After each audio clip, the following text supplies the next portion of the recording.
फिर से लेकर आ चुके हैं आप लोगों के लिए शाम की सभी ताज़ा और बड़ी खबरें।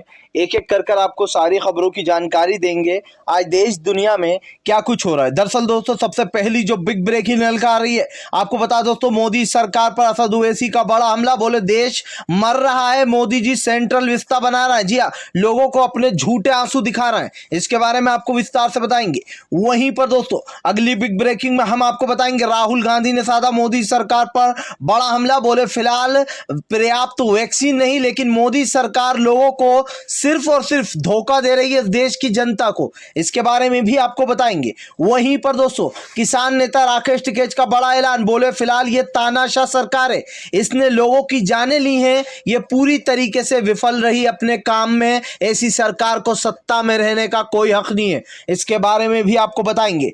वहीं पर दोस्तों, अगली बिग ब्रेकिंग में हम आपको बताएंगे, पूर्व आईएएस ने खोला योगी के खिलाफ मोर्चा। बोले एक तो झूठे ट्वीट कराते हो, 2-2 रुपए में टूल किट बनाते हो, ऊपर से लोगों के ऊपर एफआईआर दर्ज भी कराते हो, बेशर्मो। इसके बारे में भी आपको विस्तार से बताएंगे। वहीं पर दोस्तों, अलीगढ़ में, जी हां, खराब शराब बेचने वाले मुख्य आरोपी अनिल चौधरी को दोस्तों योगी की स्पेशल ट्रीटमेंट दी जा रही है। इसके बारे में बताएंगे कैसे योगी की पोल खुली है। वहीं पर दोस्तों, अगली बिग ब्रेकिंग में हम आपको बताएंगे, मुसलमान आए आगे दोस्तों, आए आगे। जी हां, दरअसल आपको बता दें, लखनऊ की मस्जिदों को कोविड सेंटर में जो है दोस्तों तब्दील किया गया है।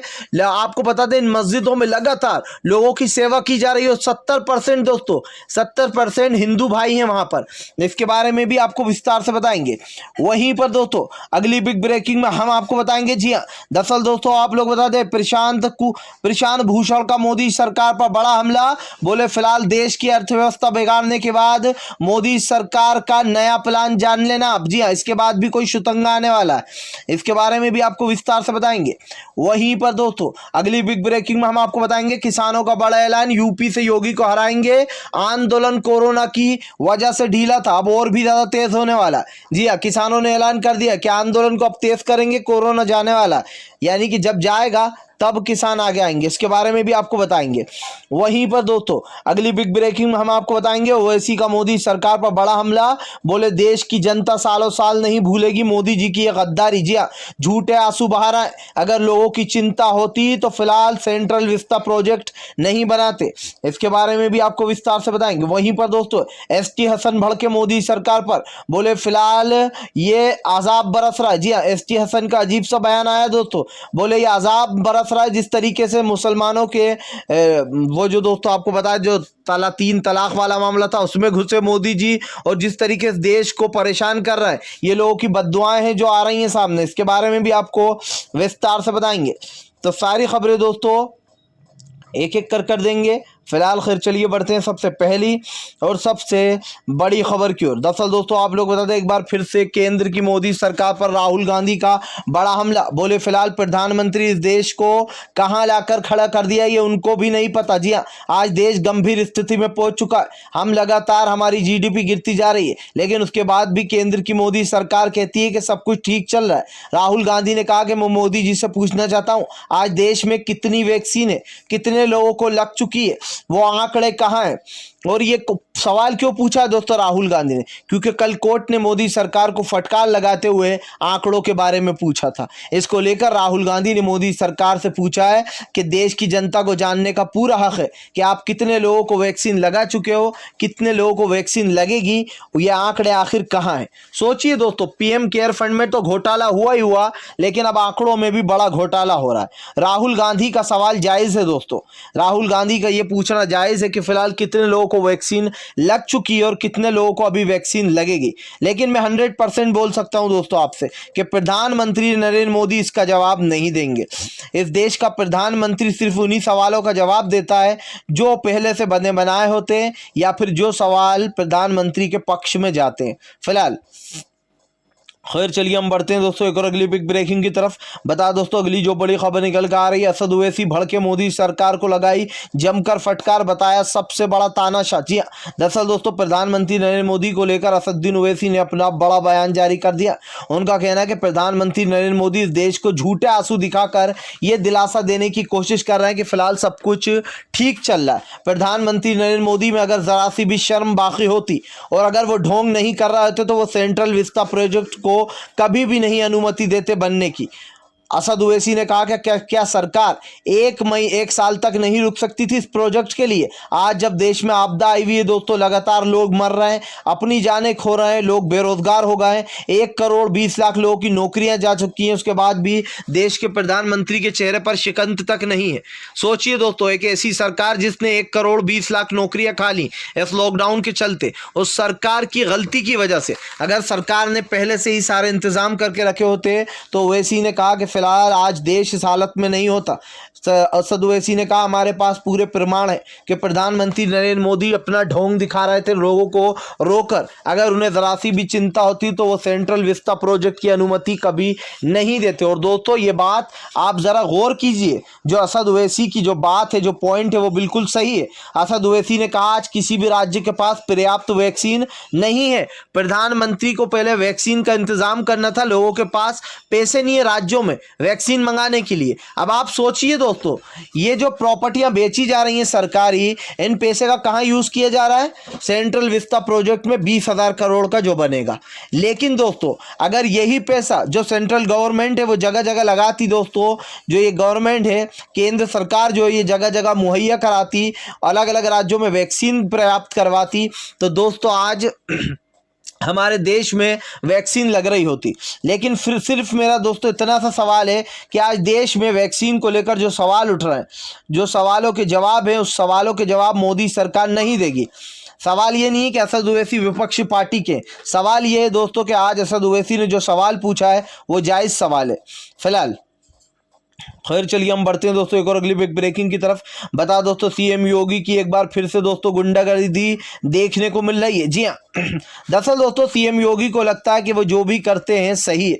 और दोस्तों यूपी में कानून व्यवस्था कितनी अच्छी है ये तो आप जानते ही, बताने की जरूरत नहीं है। अब दोस्तों आपको बता दें, एक बार फिर से पूर्व आईएएस योगी पर भड़क गए। दरअसल जिस तरीके से उनके ऊपर केस दर्ज किया गया, इसको लेकर पूर्व आईएएस ने योगी पर बड़ा हमला बोलते हुए बोला। प्रताप सिंह ने बोला कि फिलहाल जिस तरीके से एक तो 2-2 रुपए में ट्वीट कराते हो, झूठे हैशटैग चलवाते हो, अपनी छवि सुधारने को टूल किट बनाते हो, ऊपर से हमारे ऊपर ही एफआईआर दर्ज करते हो। जाओ जितनी एफआईआर दर्ज करनी है कर दो, नहीं डरने वाला। दरअसल दोस्तों सूर्य प्रताप ने योगी को घेर लिया। उनका कहना है कि फिलहाल एक तो बुरी तरीके से लोगों को जो यहाँ पर भ्रमित करते हो, अपनी छवि सुधारते हो, देश की जनता को बेवकूफ बनाते हो और हमारे ऊपर ही एफआईआर दर्ज कर रहा हो। डरने वाले नहीं है। जी हाँ, एक एफआईआर कर दो या 100 एफआईआर और करवा दो, फिलहाल डरेंगे नहीं, यहीं पर डटे रहेंगे और सच्चाई को सामने लाते रहेंगे। यानी कि दोस्तों पूर्व आईएएस सूर्य प्रताप ने ही योगी की पूरी जो सच्चाई थी वो देश की जनता के सामने लाकर खड़ी कर दी है। सोचिए दोस्तों, इस सरकार का एक ही नियम है, अगर कोई इस सरकार के खिलाफ बोले तो उसको जेल के अंदर डाल दो। अगर कोई इस सरकार की आलोचना करे इसका मतलब उसके ऊपर देशद्रोह लगा दो। मुझे ये सवाल नहीं आता ये सरकार मजाकिया है या फिर दोस्तों ये सरकार सीरियस कुछ काम करती है, सिर्फ मजाक में जीती है। फिलहाल खैर चलिए हम बढ़ते हैं दोस्तों एक और अगली बिग ब्रेकिंग की तरफ। बता दोस्तों पी चिदम्बरम भड़के बताया मोदी को सबसे बड़ा तानाशाह और पूरी तरीके से अड़ियल। जी दरअसल दोस्तों पी चिदम्बरम का कहना है कि मोदी सरकार अड़ियल बन चुकी है, वो अपनी गलती मानने को तैयार नहीं है। पी चिदम्बरम ने कहा कि आज मोदी सरकार को लोगों से माफ़ी मांगना चाहिए। आज जिन लोगों ने अपने परिजनों को खो दिया, जिन लोगों ने अपने माँ बाप, जो लोग बच्चे अनाथ हो गए, उनसे मोदी सरकार को माफ़ी मांगना चाहिए। ये सब कुछ प्रधानमंत्री नरेंद्र मोदी की देन है दोस्तों। जो न जाने इस कोरोना में दोस्तों कितने बच्चे अनाथ हो गए, किसी की माँ नहीं रही, किसी का बाप तो किसी के दोनों ही माँ बाप चलते बसे। अब दोस्तों आप सोचिए, देश के इस गंभीर हालात में भी प्रधानमंत्री नरेंद्र मोदी ने एक भी बार किसी से हाथ जोड़कर माफ़ी नहीं मांगी, जबकि दोस्तों कायदा ये कहता है कि प्रधानमंत्री नरेंद्र मोदी को उन सभी लोगों से माफ़ी मांगना चाहिए थी जिनके साथ उनकी वजह से गलत हुआ है या अनजाने में ही सही दोस्तों जो गलती हुई है। लेकिन प्रधानमंत्री नरेंद्र मोदी ने किसी से माफ़ी भी नहीं मांगी। और पी चिदम्बरम का कहना है कि फ़िलहाल प्रधानमंत्री अभी भी अपनी सरकार को सक्षम बता रहा है। दोस्तों, जगह जगह रेडियो पर जाना, जगह जगह पर इंटरव्यू देकर अपनी ही तारीफ़ करना, ये आपको देखकर ही अजीब लगता होगा कि ये पहला इस देश का ऐसा प्रधानमंत्री है जो अपनी जमकर तारीफ़ें करता है, जगह जगह जाकर अपनी पार्टी को सक्षम बताता है। और फिर जब इनकी तानाशाही पर बात आती है तो ये कहते हैं ये तो जनता का फैसला था, यानी कि CAA जनता का फैसला था, किसान आंदोलन जो किसान बिल है वो जनता का फैसला था। फैसले आप खुद लो और सारा इल्ज़ाम जो है वो जनता के ऊपर मंड दो कि यही जनता का फैसला था। फिलहाल खैर, चलिए हम बढ़ते हैं दोस्तों एक और अगली बिग ब्रेकिंग की तरफ। बता दोस्तों अगली जो बड़ी खबर निकल कर आ रही है आपको बता दोस्तों, हाई कोर्ट की मोदी सरकार को जमकर फटकार। जी हाँ, बोले फिलहाल आखिर आपकी सरकार कर क्या रही है, आपको देश में ये भी नहीं पता है कि आपको हो क्या रहा है। दोस्तों, कल मोदी सरकार के लिए बुरा दिन था। आपको बता दूं, कल जो टिप्पणी की है हाई कोर्ट और सुप्रीम कोर्ट ने, वो जानने लायक है। हाई कोर्ट की टिप्पणी ज़्यादा जानने लायक है। हालांकि दोस्तों, हाई कोर्ट ने जमकर फटकार लगाई और मोदी सरकार से कहा कि ब्लैक फंगस को लेकर आपके पास पर्याप्त दवाइयां नहीं है, आपके पास ये इंतज़ाम तक नहीं है कि फ़िलहाल हो क्या रहा है, आप लोगों को सही आंकड़े नहीं बता रहे हैं, आपने लोगों को सामने आंकड़े ही जारी नहीं किए, क्या ये मजाक चल रहा है। सोचिए दोस्तों, कोर्ट की इतनी गंभीर टिप्पणी कि आपने आंकड़े जारी नहीं किए और जो आंकड़े जारी किए वो सही आंकड़े नहीं है। यानी कि कोर्ट भी इस बात से डिलाई कर रहा है, मान नहीं रहा है कि ये जो आंकड़े मोदी सरकार जारी कर रही है ये आंकड़े सही हैं। कोर्ट ने फटकार लगाते हुए साफ कहा कल मोदी सरकार से कि आप मजाक कर रहे हैं, आपकी केंद्र सरकार और आपका मंत्रालय मजाक कर रहा है हमारे साथ, क्यों आंकड़े आपने जारी नहीं किए। और आखिर ब्लैक फंगस को लेकर अभी तक कोई भी आपने जो जिम्मेदारियां वो नहीं निभाई, कोई भी इंतजाम नहीं कर रखा। आखिर इसकी वजह क्या है? सोचिए दोस्तों, प्रधानमंत्री नरेंद्र मोदी चुप, इनकी केंद्र सरकार चुप, यानी कि कोर्ट लगातार इनको घसीट रहा है गलत गलत जो इनकी नीतियां हैं उस पर सवाल उठा रहा है। लेकिन मैं दोस्तों आपको लिख के देता हूं, उसके बाद भी इन लोगों के कान पर जू नहीं रेंगने वाली। दरअसल दोस्तों कहते हैं कि बेशर्म इंसान हमेशा के लिए बेशर्म हो जाता है, फिर उसको मारो कूटो कुछ भी कहो, इस कान से सुनता है वो उस कान से निकाल देता है। और फिलहाल ये गूंगी बहरी सरकार ऐसी ही हो चुकी है फिलहाल। खैर, चलिए हम बढ़ते हैं दोस्तों एक और अगली बिग ब्रेकिंग की तरफ। बता दोस्तों अगली जो बड़ी खबर निकल कर आ रही, जिसकी शराब से दोस्तों 100 लोगों की मौत हो गई, 80 लोगों की आंखों की रोशनी चली गई, उस अनिल को दोस्तों CM योगी अनिल चौधरी को दे रहा है स्पेशल ट्रीटमेंट। जी हाँ दोस्तों, ये है योगी का जंगल राज। दरअसल दोस्तों, जिस तरीके से जहरीली शराब का बिजनेस किया जा रहा है और यूपी में बेची जा रही है, इसको लेकर अब योगी की पोल खुल गई है। बताया जा रहा है दोस्तों, जो अनिल है दोस्तों, जी हाँ अनिल चौधरी, उसको योगी सरकार जेल में बढ़िया ट्रीटमेंट दे रही है। यानी कि दोस्तों बढ़िया मुर्गा मसल्लम सब कुछ जेल में बाहर जैसा ही मिलेगा अनिल चौधरी को। और यहाँ पर दोस्तों साफ साफ दिखाई दे रहा है कि किस तरीके से इस अनिल चौधरी नामक व्यक्ति की मदद की जा रही है योगी द्वारा। यानी कि दोस्तों जो शराब पीकर जहरीली मर गए उनसे कुछ लेना देना नहीं है योगी को, बस जो अंडर में पुलिस की गिरफ्त में उन लोगों की मदद करो। इनके अपने लोगों के ऊपर केस दर्ज क्यों नहीं होते, कभी आपने सोचा? क्योंकि जब कह सकते हैं ना दोस्तों कि बिल्ली को अगर दूध की रखवाली करने के लिए छोड़ोगे तो कटोरा तो साफ हो गई, और ऐसा ही कुछ योगी सरकार का हाल हो रखा है। यानी कि यूपी में क्राइम रेट बढ़ता जा रहा है, लगातार हत्याओं के केस बढ़ते जा रहे हैं, लेकिन यूपी की योगी सरकार दोस्तों खामोश है, चुप है। शायद सत्ता परिवर्तन का यही सही समय है दोस्तों। 2022 करीब आ चुका है, छठा महीना लगभग चल रहा है, और जो चुनाव होने वाले हैं दोस्तों उसको लेकर जनता ने अपना मन बना लिया है कि अब की बार योगी का सफाया यूपी से करना है। क्योंकि दोस्तों जिस तरीके से लोगों की हालत गंभीर हुई है, ख़राब हुई है, ये सच में यूपी की हालत पूरी तरीके से बिगड़ चुकी है। जो यूपी दोस्तों पहले था, आज वो यूपी क्राइम रेट का अड्डा बन चुका है, और ये आप लोग भी खुलकर देख रहे हैं फिलहाल। खैर, चलिए हम बढ़ते हैं दोस्तों एक और अगली बिग ब्रेकिंग की तरफ। बता दोस्तों अगली जो बड़ी खबर निकल कर आ रही है आपको बता दें, मस्जिदों में दोस्तों बनाए गए कोविड सेंटर। लखनऊ की 2 मस्जिद है दोस्तों आपको बता दें, लाल बाग जामा मस्जिद और जामा मस्जिद में दोस्तों आपको बता दें कोविड सेंटर बना दिया गया। दोस्तों ये काबिल तारीफ है। दरअसल दोस्तों मुसलमानों ने कहा कोई भी हिंदू कोई मुसलमान नहीं होता है। जी आज जिस तरीके से परेशानियाँ आई हैं और दोस्तों पूरी पूरी भारतीय जनता पार्टी जहां बंगाल में बिजी रही, वहीं मुसलमान एक दूसरे की मदद करते हुए नजर आए। मुसलमानों ने मस्जिदों को कोविड सेंटर में बदल दिया। मुसलमानों ने दोस्तों अंतिम संस्कार किए। ये वही मुसलमान है जिनको कुछ दिन पहले ये दलाल मीडिया दोस्तों कोरोना का बम बता रही थी। ये दलाल मीडिया मुसलमानों को बदनाम कर रही थी। सोचिए दोस्तों, यूपी में मैं आपको बता दूं दोस्तों, लखनऊ में 70% जहां पर ये मस्जिद को कोविड सेंटर में बदला गया, वहां पर 70% दोस्तों हिंदू भाई हैं।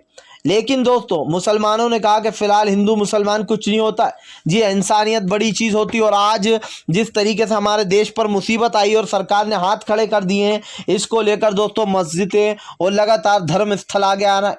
और ये साफ दिखाई दे रहा है कि फिलहाल मोदी सरकार की पूरी नीतियाँ फ्लॉप हो गई। और दोस्तों जो जिस तरीके से लाल बाग मस्जिद और जामा मस्जिद में ये हो रहा है दोस्तों, काबिल तारीफ़ है।